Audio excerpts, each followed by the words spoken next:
AD, just more specifically about your injury, do you have any sense of the recovery, what it's going to take, what the rehab process is going to be? Do you have plans to just rest your injury after you go home tonight? I'm gonna talk to my trainer ish and see what that plan is. Probably call me tomorrow and we figure that out. But no, I don't. They were saying before when it first happened, 10 to 14 day injury, usually what it is with the groin, grade 1. So after tonight,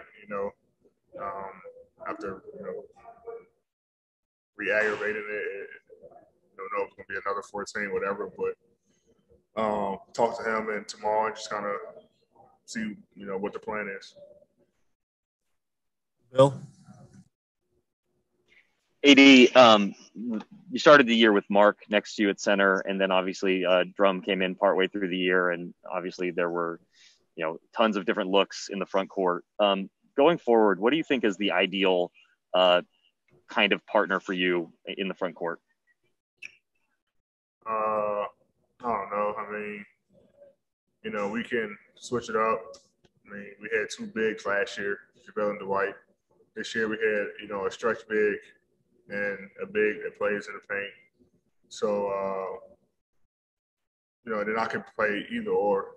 We have like Mark, I was playing in the paint, and with Drum, I was playing on the perimeter. So, whatever, I think, my ideal big is whatever works, whatever fits our team. That's ideal for me. And we draw schemes and things like that to make it work. Dave? AD, LeBron's numbers in the series still suggested he was a highly effective player, but in what ways could you see once he returned, he was different than he was prior to the Atlanta injury? When he returned for like over this final stretch that he returned and played with you guys, like pre Solomon Hill. Yeah, I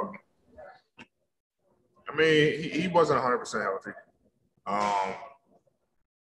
and I think you guys know that. And he left it all on the floor, especially tonight, trying to make play after play to help us get to a game 7. And I think he's also going to need that time to let the ankle fully heal. But it was more, and especially when he first came back, a lot of jump shots. I don't think, trusting the ankle a lot. Because everything you do, he's moving with the ankle. So, and he plays downhill and jumps and, attacks and come off pick and roll and do a lot of movement. So, his ankle has to be, good. But he was, like you say, he was still very effective for us. When he came back, I think he left that Toronto game where it was bothering him. I could be wrong, but when he came back the second time, he was good. He went out there and did everything he could to put us in a position to do something special. It just wasn't enough for our team, for me, him, and everyone else. A quick follow-up, your thoughts on Aaron Rodgers? I'm just kidding. Look, I got chill. I didn't know what happened. No. It's all good. I don't know, man. I mean, I'm just joking. You don't have to answer it. Oh, okay. Okay. Let's go to Dan Wookie. He demanded a trade to the Bears, AD. Craziest thing. And they don't want him because they got Fields. So I'll be sick. I totally lost my train of thought real quick. Now that this is your second postseason kind of as a Laker fully, after 2 years, how much do you think you'll take a more active role in kind of those team building conversations? I know you were part of them before, but do you feel even more comfortable now to kind of have a fingerprint on the direction of this team? I felt comfortable, this year and last year. And I think our organization, Rob, Kurt, front office, leans on me and Brown a lot to have our input in those decisions. So When the time is right, and everybody kind of, get over this dark cloud that's over us because we didn't end the season how we wanted. We'll have those conversations. We let guys have a time to reflect on their season and on their future. And we'll, get together as an organization and figure out what we want to do to get better.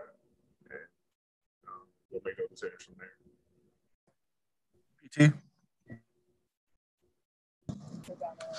ED, when you're coming off an injury like this, and this season full of injuries for you and other teammates, but for you specifically, will you change much of your off-season training regimen to try to hopefully it can keep you staying healthy the whole season?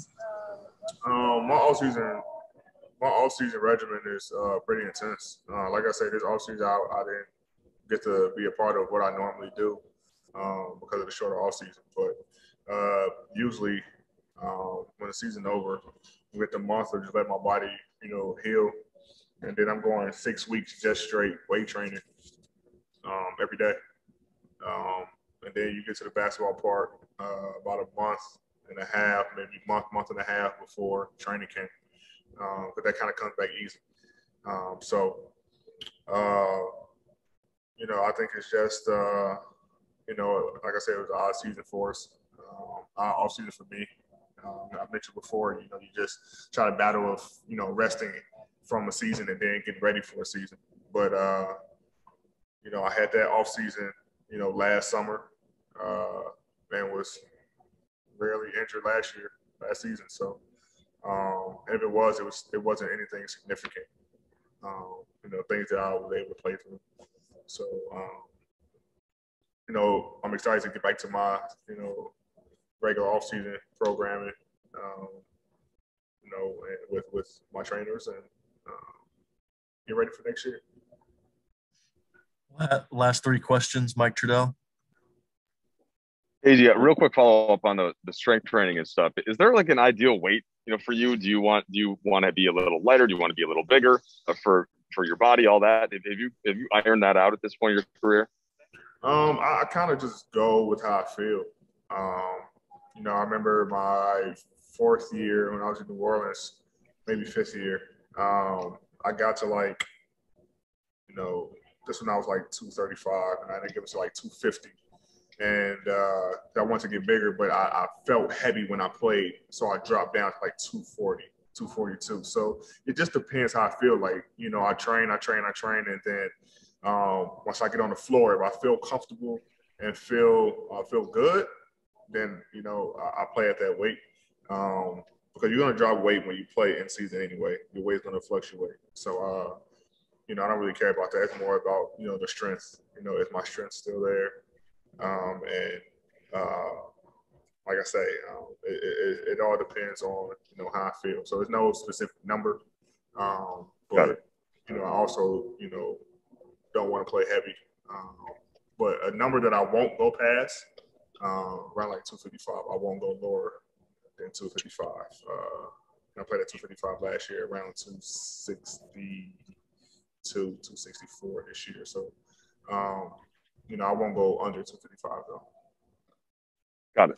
And then I just wanted to ask you about offense. So when you came here, you mentioned with LeBron, like it's got to be defense first. The offense seemed to always be able to get by with you and LeBron in the half court, double teams, etc. Do you envision something moving forward? Is it system wise or some different actions? Like what do you think you guys can continue to do on that side of the court? Defensively? You said defensively? Sorry, say that again. You said defensively? Oh, sorry, offensively. Yeah, offensively, how you guys get involved, yeah. I mean, we'll go back in. I know me and Brian will for sure. I know the coaches will for sure too. Go back and look at this series. This wasn't a great offensive series for us. And figure out actions that were effective, with me and Brian in it or together or individually. And then continue to grow, looking at the season overall and, where we were effective this season. And even last year, what was effective for us. And get to that, and adding new schemes in, new plays. Coaches come up with new plays.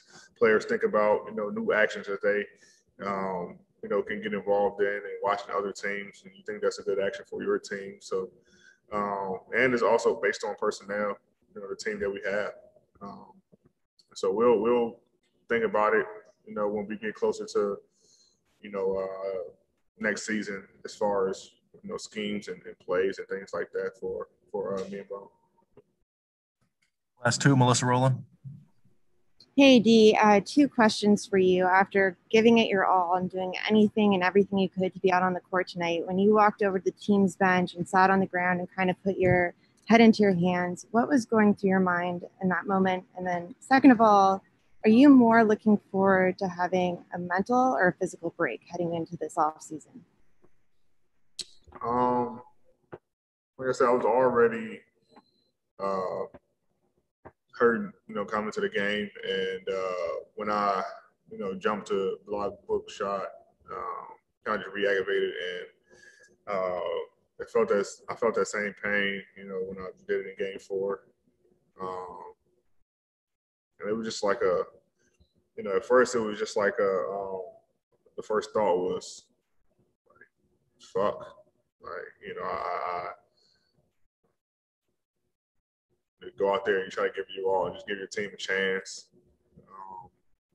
You feel like you let your team down, especially like a player of my caliber. You your team, wants you on the floor, needs you on the floor, and you can't. Obviously they know that you tried or whatever, but just that sense of you just wish you was on the floor to help the troops. So that was really it. And, all I was hearing was, the guy saying, we got you, hey, we got you, we got you. So that was like, good for me to hear.